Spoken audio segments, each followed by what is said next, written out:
Guys इस बार का जो रॉयल रंबल होने वाला है ये सबसे हटके और सबसे अलग वाला रॉयल रंबल होने वाला है। अब मतलब काफ़ी टाइम से रॉयल रंबल्स तो आ रहे हैं बट किसी में भी ना इतना कोई सरप्राइज एलिमेंट और ऐसी चीज़ें हमें देखने को नहीं मिलती।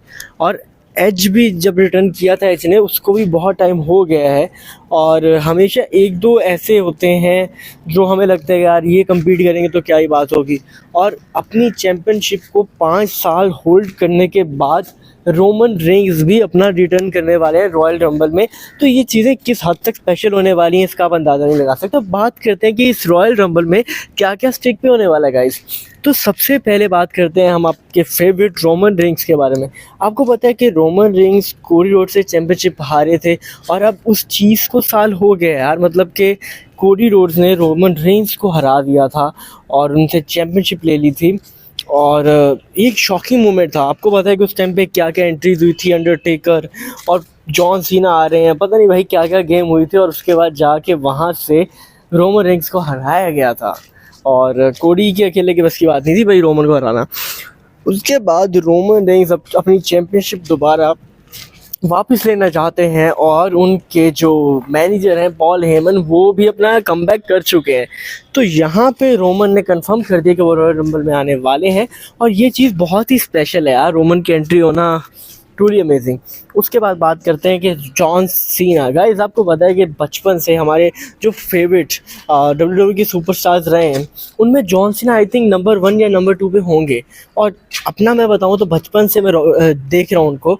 अब आगे तो चलो हम थोड़ा सा चूज़ी हो जाते हैं ना कि यार कोई किसी का सेथ फेवरेट है, किसी का रोमन फेवरेट है। बट उस टाइम पे ना कोई जो भी बोल ले हमें लगता था कि भाई जॉन सीना से बड़ा सुपरस्टार कोई भी नहीं हो सकता, क्योंकि बच्चों के दिल पे राज करते थे वहाँ पे जॉन सीना। और यही चीज़ उनकी सबसे स्पेशल थी क्योंकि वो सबसे ही ज़्यादा अमेजिंग हमें दिखते थे। सबसे ज़्यादा ऐसा लगता था कि यार ये इंसान यहाँ पे ना जीत जाएगा। मैचेस मुश्किल बनते थे और जॉन सीना वहाँ पे मैच को किसी ना किसी तरीके से आके एंड में जीत ही जाते थे। तो ये चीज़ उनकी सबसे स्पेशल थी जिसकी वजह से बच्चों के दिल पे हर जगह जॉन सीना जॉन सीना। और आपको पता है कि जॉन सीना बच्चों के फेवरेट रह चुके हैं और अभी भी मुझे लगता है कि जॉन सीना काफ़ी बच्चों के फेवरेट ही हैं। तो उनका ये आखिरी रॉयल रंबल होने वाला है क्योंकि ऑब्वियसली आपको पता है कि जॉन सीना रिटायरमेंट लेने वाले हैं डब्ल्यूडब्ल्यूई से। इसके बाद आपको वो रेसल करते हुए नज़र नहीं आएंगे, एक आधे शो में आपको दिख जाएंगे। बट प्रोफेशनल रेसलिंग समझ लो कि यहाँ पे बिल्कुल ही ख़त्म कर चुके हैं जॉन सीना, जो कि थोड़ा शॉकर भी है बट जो है वो तो है गाइस। और यहाँ पे जॉन सीना भी जाने वाले हैं। तीसरे की बात करते हैं रेसलर की और वो है guys no other than CM Punk. CM Punk के रिटर्न के बाद इतनी ज़्यादा हाइप बनी थी कि CM पंक अपना रिटर्न कर चुके हैं। तो CM पंक यहाँ पे सबको हराएंगे, कमाल करेंगे। और CM पंक का रिटर्न स्पेशल इस वजह से होगा क्योंकि जब वो यहाँ से WWE को छोड़ के गए थे तो वो रॉयल रंबल में हार के गए थे।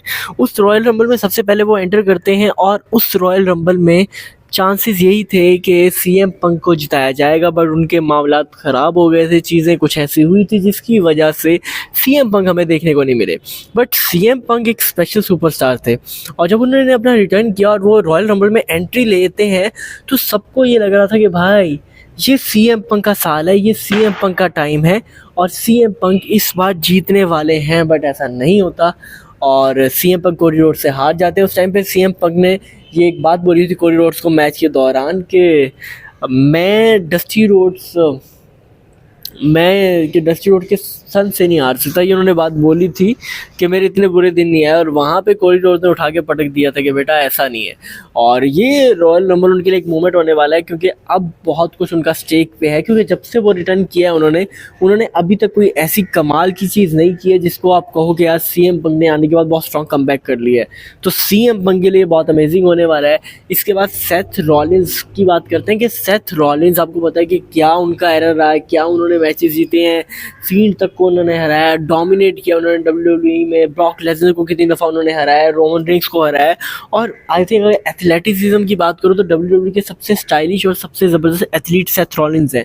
और काफ़ी टाइम से मुझे लग रहा है कि उनकी ऐसी कोई मोमेंट आई नहीं है जिस पे सेथ रॉलिंस और टॉप ऑफ द मोमेंट पे गए हों। तो अब उनका भी टाइम हो सकता है, उनके लिए भी ये रॉयल रंबल बहुत ही कमाल होने वाला है। बाकी जो सरप्राइज़ एंट्रीज़ हैं उनमें गाइस 2 से 3 सरप्राइज़ एंट्री है जिनको एक्सपेक्टेशंस बहुत हाई होने वाला है, अगर वो आते हैं तो धमाल हो जाएगा।